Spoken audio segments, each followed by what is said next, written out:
ونستغفره ونتوكل عليه ونعوذ بالله من شرور أنفسنا ومن سيئات أعمالنا من يهده الله فلا مضل له ومن يضلل فلا هادي له ونشهد أن لا إله إلا الله وحده لا شريك له ونشهد أن سيدنا ومولانا محمدا عبده ورسوله أرسله بالحق بشيرا ونذيرا وداعيا إلى الله بإذنه وسراجا منيرا أما بعد فأعوذ بالله من الشيطان الرجيم بسم الله الرحمن الرحيم يا أيها الذين آمنوا أطيعوا الله وأطيعوا الرسول وأولي الأمر منكم وقال في مقام آخر وقضى ربك ألا تعبدوا إلا إياه وبالوالدين إحسانا صدق الله العلي العظيم وصدق رسوله النبي الكريم ونحن على ذلك من الشاهدين والشاكرين والحمد لله رب العالمين اللهم صل على محمد وعلى آل محمد كما صليت على إبراهيم وعلى آل إبراهيم إنك حميد مجيد اللهم بارك على محمد وعلى آل محمد كما باركت على إبراهيم وعلى آل إبراهيم إنك حميد مجيد میرے محترم بزرگ اور دوستوں، اللہ رب العزت کا ہم پر بہت بڑا احسان اور فضل اور کرم ہوا کہ اللہ تبارک و تعالیٰ نے ہم سب کو اپنے مقدس اور پاک گھر میں ایک اہم فریضہ ادا کرنے کے لیے یہاں جمع ہونے کی توفیق نصیب فرمائی۔ اللہ نے ہماری زندگی میں یہ صحت دی ہے، اللہ تبارک و تعالیٰ نے ہمارے اعضاء کو، ہمارے بدن کو سلامتی رکھا ہے، اس لیے ہم اس مقدس اور پاک گھر میں اللہ کی ایک اہم فریضے کو ادا کرنے کے لیے جمع ہوئے۔ یہ اللہ کا بہت بڑا فضل اور اللہ کا بہت بڑا کرم اور اللہ کا بہت بڑا احسان ہے۔ میں نے آپ حضرات کے سامنے قرآن کریم کی 2 آیتیں تلاوت کی ہیں۔ پہلی آیت میں نے آپ حضرات کے سامنے پڑھی، جس میں اللہ تبارک و تعالیٰ نے فرمایا، اے ایمان والو، اے مجھے ماننے والو، اے میری بات کے ماننے والو، اطیعوا اللہ، اللہ کی اطاعت کرو، اللہ کی مانو، اللہ کی فرما برداری کرو۔ دوسرے جملے میں اللہ پاک نے فرمایا، وَأَطِيعُوا الرَّسُولَ وَأُولِي الْأَمْرِ، رسول کی مانو اور تم میں سے جو بڑے لوگ ہیں، تم میں سے جو قائد ہیں، جو تم میں سے رہنما ہیں، رہبر ہیں، ان کی بھی بات مانو۔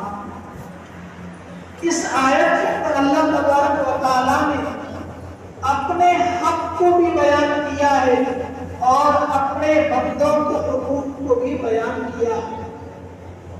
دوسری جو آیت میں نے آپ حضرات کے سامنے پڑھی، جس کے اندر اللہ تبارک و تعالیٰ نے یہ فرمایا کہ میری عبادت کرنے کے بعد، میرے سامنے پیشانی ٹیکنے کے بعد، مجھے سجدہ کرنے کے بعد والدین کے ساتھ اچھا سلوک کرو، اچھا برتاؤ کرو۔ ہم جس مذہب کو ماننے والے ہیں یہ مذہب اسلام ہے، یہ ایسا مذہب ہے کہ اس مذہب کے اندر اللہ تبارک و تعالیٰ نے نبی کریم صلی اللہ علیہ وسلم نے تمام انسانوں کے حقوق بیان کیے۔ مذہب اسلام کے اندر والدین کے حقوق کو بیان کیا، مذہب اسلام کے اندر بھائی بہنوں کے حقوق کو بیان کیا ہے، مذہب اسلام کے اندر پڑوسیوں کے حقوق کو بیان کیا ہے، مذہب اسلام کے اندر ہر مرد اور ہر عورت کے حقوق کو بیان کیا ہے۔ اگر مذہب اسلام پر چلنے والا مسلمان ان حقوق کی رعایت کر دے تو اس پرفتن دور میں اور اس فتنے والے دور کے اندر مسلمان متحد اور متفق رہ سکتے ہیں۔ آج ہم جو بکھرے ہوئے ہیں، ہمارے دلوں میں اختلاف ہے، ہمارے دلوں میں نفرت ہے، اس کی سب سے بڑی وجہ یہی ہے کہ ہم ان حقوق پر عمل نہیں کرتے۔ اللہ کے رسول کے بعد جو دنیا میں سب سے بڑا حق ہے وہ والدین کا حق ہے۔ میرے دوستو، اللہ کے نبی علیہ السلام نے حدیث کے اندر صراحت کے ساتھ فرمایا ہے کہ اللہ کی رضامندی، اللہ کی خوشنودی والد کی خوشنودی میں ہے۔ اگر کسی انسان کو یہ جانتا ہے کہ اللہ مجھ سے راضی ہے یا ناراض ہے تو بزرگوں نے لکھا ہے کہ وہ اس بات کو جان لے کہ اس کے والدین اس سے راضی ہیں یا ناراض ہیں۔ اگر ان کے والدین راضی ہیں تو سمجھ لو اللہ بھی اس سے راضی ہے۔ اگر والدین ناراض ہے تو بزرگوں نے لکھا ہے کہ چاہے وہ دن میں نمازیں پڑھتا ہے، اللہ کے راستے میں خرچ کرتا ہے، ہر سال حج کرتا ہے، اللہ کے نزدیک وہ پسندیدہ نہیں ہے، اللہ اس سے راضی ہے۔ میرے دوستو، یہ الفاظ حقیقت میں اگر ہم اس پر غور کریں کہ اللہ کی رضامندی والد کی رضامندی میں ہے اور اللہ کی ناراضگی والد کی ناراضگی میں ہے۔ نبی علیہ السلام نے یہ بھی ارشاد فرمایا کہ والد یعنی باپ جنت کا دروازہ ہے، جو جنت میں جانا چاہتا ہے وہ اس دروازے کی حفاظت کرے، اور ماں اس کے پیروں کے نیچے جنت ہے۔ اب جو ماں کی حفاظت کرے گا اور جو باپ کی حفاظت کرے گا، یوں سمجھو اس کے لیے جنت واجب ہے۔ تو اللہ کے نبی علیہ السلام نے والدین کے متعلق بے شمار احادیث ہے جن کے اندر والدین کے ساتھ حسن سلوک کرنے کا حکم فرمایا۔ آج ہم اپنے معاشرے کے اندر اس بات کا جائزہ لیں، ہم خود سوچیں کہ ہم میں سے کتنے لوگ ہیں جن کے ماں باپ ان سے ناراض ہیں۔ میرے دوستو، یہ 60 سال کی زندگی ہے، 70 سال کی زندگی ہے، کسی کو 10 بیگھہ زمین کا مل سکتی ہے، کسی کو ایک گھر کا مل سکتا ہے، لیکن اگر اس کے بدولت اس کو والد کی رضامندی مل سکتی ہے تو یہ دنیا کا سودا سستا۔ ہم مان لیں والدین برے ہیں، والدین ہمارے ساتھ ناانصافی کرتے ہیں، سب کچھ ماننے کے بعد نبی کریم صلی اللہ علیہ وسلم کے الفاظ کو دیکھو کہ اللہ کی رضامندی والد کی رضامندی۔ ہم جب چھوٹے تھے، ہم جب پیدا ہوئے، اس کے بعد ہمارا بچپنا ہے، ہماری کمائی سے پہلے کا دور ہے، ہم اس پر غور کریں کہ ہمارے ماں باپ نے ہمارے لیے کتنی تکلیفیں اٹھائی۔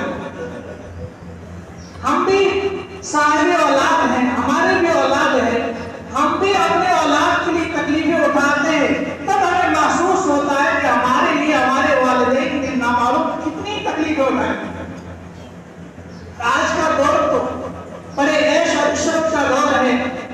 ہر جگہ ہمیں مزدوری مل جاتی ہے، کمائی مل جاتی ہے، پیسے کمانے کا ذریعہ مل جاتا ہے. لیکن آج سے 25 سال 30 سال 35 سال پہلے کا سوچے، اس وقت مزدوری نہیں ملتی تھی، اس وقت کمائی کا کوئی ذریعہ نہیں تھا.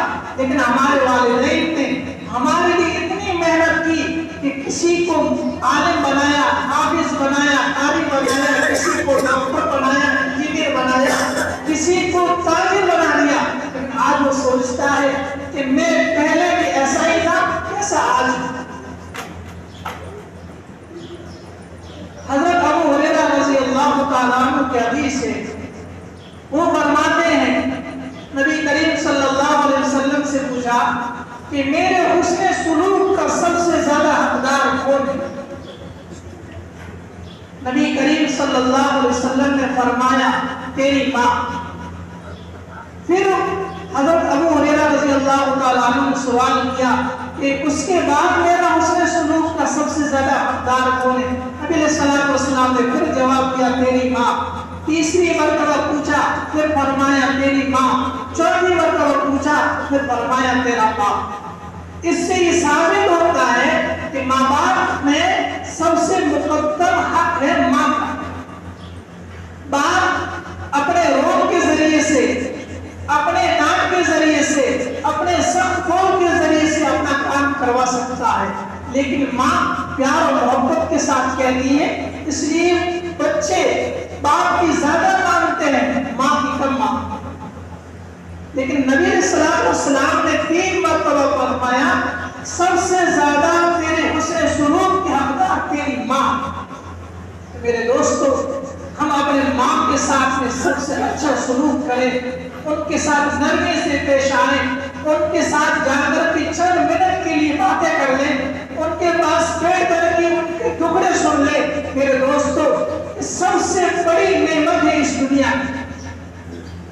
اور باپ، یہ جو میرے دوستو نبی علیہ الصلوۃ والسلام نے فرمایا جنت کا دروازہ ہے.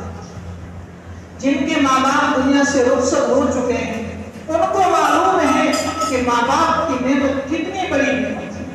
جب ان کے کام کاج اٹک جاتے ہیں، والدین کی ضرورت پڑتی، تب انہیں احساس ہوتا ہے کہ والدین بہت بڑی نعمت ہے. اب ماں باپ جو والدین ہیں ان کے اوپر ان کے اولاد کے لیے حقوق ہے. سب سے پہلا حق جو والدین پر ان کے اولاد کے سلسلے میں ہے وہ یہ ہے کہ اچھا نام رکھنا چاہیے.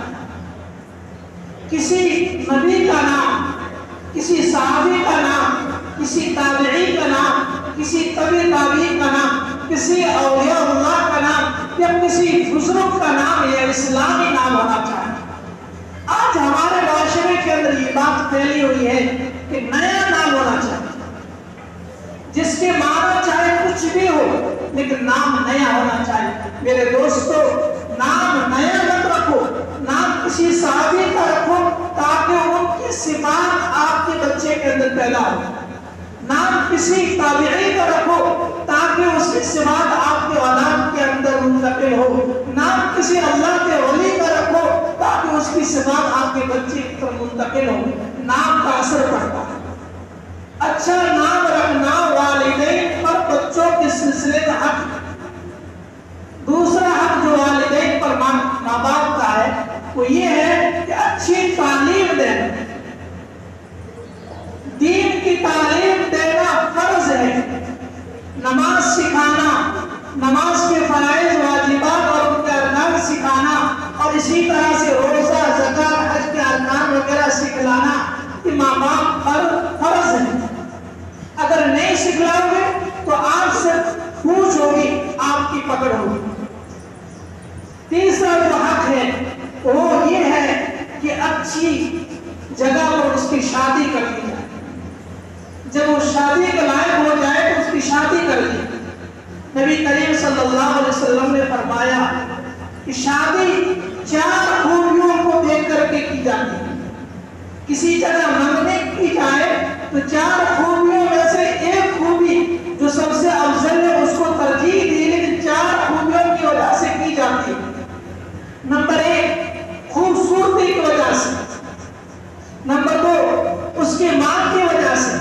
نمبر 3 خاندان کی وجہ سے، نمبر 4 دیندار کی وجہ سے۔ نبی کریم صلی اللہ علیہ وسلم نے فرمایا دینداری کو ترجیح دو۔ اب اگر دینداری کے اندر خوبصورتی بھی آ جاتی ہے، مالداری بھی آ جاتی ہے، خاندان بھی آ جاتی ہے، تو یہ نور علی نور ہے، یہ تو اور اچھا ہی۔ لیکن دیندار دے کر کے شادی کرنا چاہیے۔ اگر مالداری کی وجہ سے کرو گے نقصان اٹھانا پڑے گا، حسن جمال کی وجہ سے کرو گے نقصان اٹھانا پڑے گا، خاندان کی وجہ سے کرو گے نقصان اٹھانا پڑے گا، اور آج ہم سب اٹھا رہے ہیں۔ دیندار دیکھ کر کے آپ شادی کرو، انشاءاللہ اس کے اندر برکت ہوگی۔ تو یہ ماں باپ اور اولاد کے حقوق ہے۔ اگر ماں باپ نے یہ 3 حقوق ادا کر دیے تو مسلمان ماں باپ کے اوپر سے اولاد کے حقوق اترے، اب اس سے کوئی بات پوچھ نہیں ہوگی، اب وہ غریب۔ یہ تو میں نے آپ حضرات کے سامنے ماں باپ کے اور اولاد کے حقوق بیان کیا۔ اب ہم مسلمان ہیں، نبی علیہ الصلوۃ والسلام نے فرمایا المسلم اخو المسلم، ایک مسلمان دوسرے مسلمان بھائی۔ نبی علیہ الصلوۃ والسلام نے فرمایا مسلمان وہ ہے جس کی زبان سے اور جس کے ہاتھ سے دوسرا مسلمان محفوظ رہے۔